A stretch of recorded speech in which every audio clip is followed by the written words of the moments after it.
What's going on, everybody, and welcome back to another episode.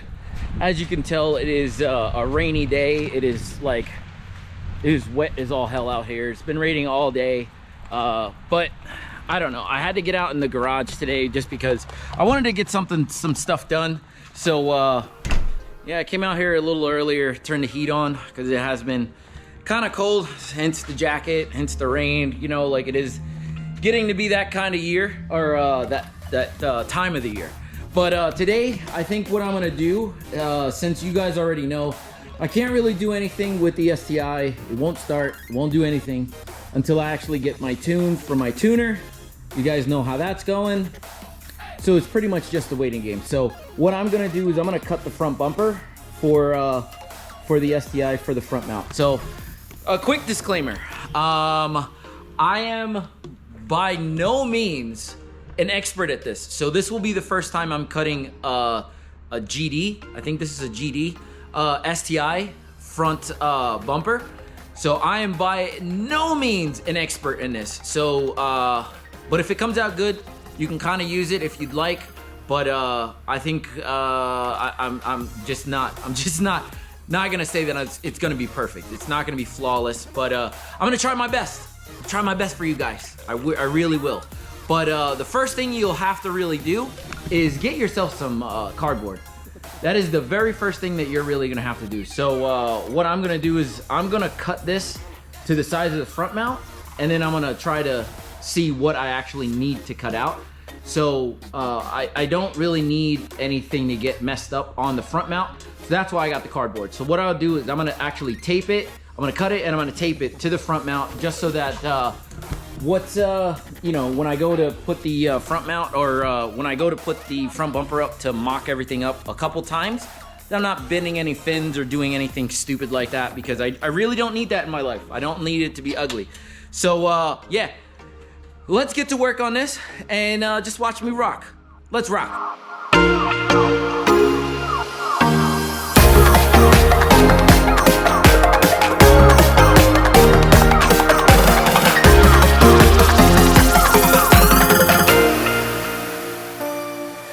Went a little OD on the tape, but it is what it is with the tape. It is fine. It'll all come off regardless. You know what I mean? So you really don't need to worry about anything sticky. It's like painter's tape, so it's really not going to be too crazy. So what I'm gonna do is I'm gonna bring the bumper over here and just kind of get a feel of where I kind of need to be. But the tools I bought, because I didn't have anything that was super crazy. I got this thing. I got this like vibrating, oscillating, you know, like cutter. I'm gonna be honest with you guys. I'm really not like a good. I can't really cut that you know, a straight line, even though I have tape or anything like that. Can't really cut a straight line if I had a Dremel. So I'm not gonna go with the Dremel route. So I'm gonna just whiz these bad boys out, one strip at a time until like I think it's good, and then trim, and we'll go from there. But I'm gonna bring the front bumper over here, mock it up. Let's see what we got. Hey! Stop.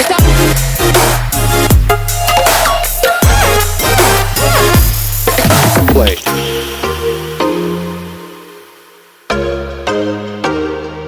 Okay, so let me just start off by saying the quick thing is that there is an outline here. I don't know if I'm gonna stick true to it or if I'm just gonna cut down here, but there is a nice line here that I will just cut out. I'm gonna cut out all of this line, and I'm gonna see where we're at. And I don't know how much of this I'm gonna cut, but I'm gonna, like I said before, I'm just gonna start here, and yeah, we'll go from there. As soon as I get that cut out, I'll see what it looks like, and then we'll go from there.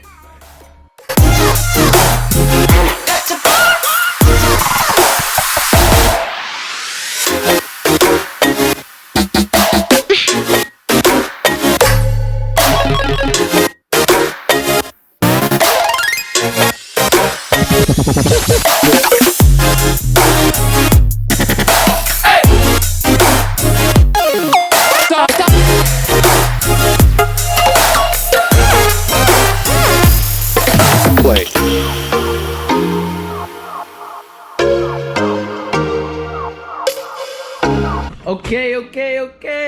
think I pretty much got it.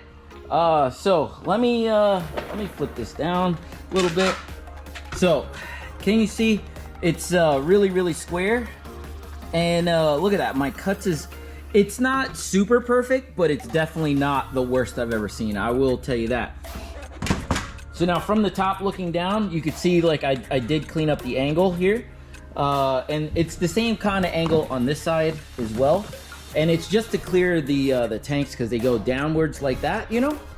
But yeah, I didn't really need to take a whole lot of the top off. And I don't think that I'm gonna actually take this strip off either. I think I'm just gonna leave it well enough as it is. It is a big front mount, and I know like all you're gonna really see is this right here. But you know what? Like, I do like it the way it is. If I start cutting up this front bumper, it'll be very costly to actually get a new one. So I'm just gonna leave it well alone. And yeah, so let me set the camera up here, and let me show you guys what we got.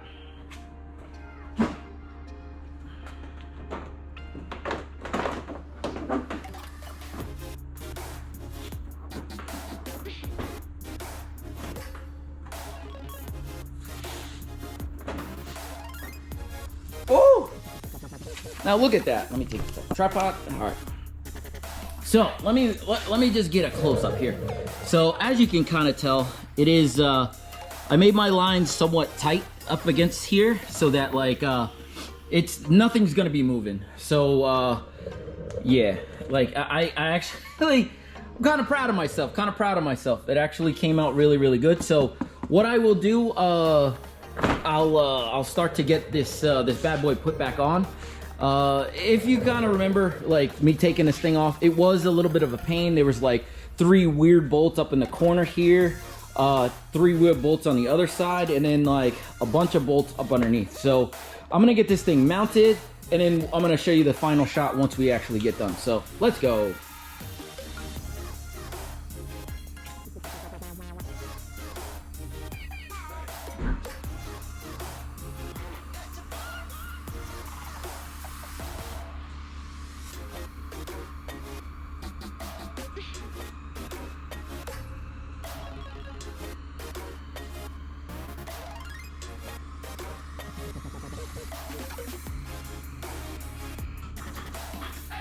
Oh!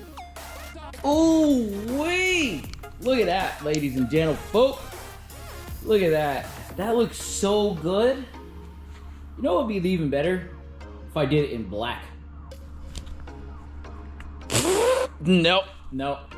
Hey, listen, if it's one thing about like all turbo cars that I really love, is having that crazy aggressive front mount intercooler. It just, I don't know, it just says something to the car community, man, that like, oh, well, maybe your car's fast, maybe, but like, you know, it's crazy when you get like into something like an STI or any kind of Subaru, to be honest with you. They all have top mounts, like Mazda Speeds, they all have top mounts. What else? Volkswagen, Jettas, Audis, stuff like that. Most of the older ones have side mounts. Some of the newer ones have front mounts, but like they're not very big. But yeah, like looking at something like this, seeing like a car like this that doesn't have a front mount, get a front mount, you know something's up. You know what I mean? You know it means business. But here's the final product. Everything is tight. Everything is on there. It's not going anywhere, and it looks so menacing. So menacing. And you know what? Let's see. Yeah. All right. So, and it looks so good. It looks so good. I cannot wait to get this thing freaking started, man. Like, but as you guys know, you know, I did get the, you know, the Cobb Access port. So I'm just waiting. I had to send them a couple things, like I said in the last video, and so now I'm just waiting for a reply back. So I don't know. It's been a little bit over a week-ish or so, and yeah, I'm just waiting for JR to get back to me and write me a base map. So yeah, but yeah, that's it right there. You know, like I'm telling you what right now, this bad boy is well worth the money. I actually paid, I went to Lowe's and got this. This was the cheapest one that they had, and it worked out very, very well. So like I said before, all my cuts were really clean with this angle one, and I think now I gotta really kind of throw this thing in the garbage, just because it's kind of got all of its use out of it. I don't know. No, it's still kind of sharp, I'll tell you that. But yeah, it definitely was worth every penny that I paid for it. So get yourself one of those vibrating you know, saw or whatever, and get yourself some clean cuts like I did. And yeah, you'll have your front mount looking really good. Let me tell you guys something right now. Like I said at the beginning of the video, I am not a professional at this kind of thing by any means, but I will say this. This came out really well. I'm not gonna even, I don't like to toot my horn. This came out really good for my first time doing it, and it came out good. In real time, I guess you wanna say real time. For you guys, it'll be like seconds, minutes, or whatever. But in real time, it probably took me maybe an hour and a half to actually get this, because I was pulling it on and off, making micro cuts to the bottom here. That's what was actually hitting. Like I said before, at the top, there was really no problem with clearance. It was just all at the bottom here. But I wanted it to be like super duper, like, I wanted it to be clean. You know, I wanted to follow the lines of the intercooler, make sure that it didn't look bad. So, and I think I accomplished my goal. So, yeah, I don't know. I'm very happy with it. Very happy. So, yeah, I'm gonna wrap this stuff up tonight. I'm getting a little tired, and go inside, edit this stuff, and just chill. Just relax. Maybe get on some Apex Legends, or maybe some Call of Duty. But, yeah, we'll definitely see. We'll see what the future holds for this car, but hopefully I get my tune, or hopefully I can get this bad boy started so I can show you guys what's going on with it, and I could actually put it to its paces and drive it. Oh, Lord, that'll be a great day. But, yeah, I don't know. If you like what you saw, like, comment, subscribe. Hit that bell for notifications. Maybe, you know, throw a thumbs up, you know, like I said before. If you're not subscribed, please think about subscribing. I do these videos for you guys, so that, like, you guys can enjoy what I got going on, and you know, see the progress of what's going on with the STI. And hopefully sometime soon we'll be working on the GTR. That is the next project after I get done with this bad boy. Hopefully there won't be any snow on the ground by the time that happens. If there is, then I'm probably just gonna hold off and wait. But the plan is to get that car in and start to do the turbo swaps on that. Along with a couple other small things, because I've been wanting to drive that car, but it's starting to get really cold, like I said before. Winter is approaching, and very fast. So enough of me rambling. Like, comment, subscribe. I will see you on the next one. Deuces.